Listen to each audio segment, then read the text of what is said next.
Assalomu alaykum obunachilar. Navbatdagi pressimiz sotildi. Bugungi sanaga esa 2025-yil 23-may kuni topshiryapmiz bu pressimiz. Razmeriga keladigan bo'lsak 1.32-2.30 bo'ldi.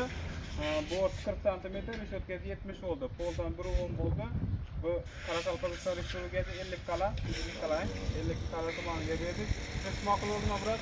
Ma'qul. Nega bo'ldimi? Mikrofondan turib berdik aka. Parkovimiz o'zingizda bor edi. Zaten işler bilen pul verdik. Ne zaman aldınız?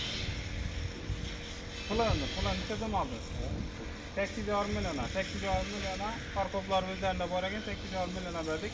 Tebrikiniz, seninle Şamal Hüseyin Avşos Kuratkengiz 10 gün içinde nömür alasız. Bu prensipimiz ramları şu iller. Qoraqalpog'iston Respublikasi 50 kala verdik. 50 kala sarı bir eken. 15'lik lasetli balıqlar bilen teyler konteynerliyiz.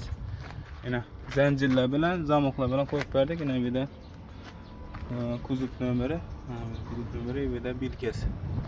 Kime şunday prinsiplar gerek olsa ekranda telefon nömerlerimiz koyamiz. Müracaat qilaverasizlar. Har xil turda prinsiplarimiz bor.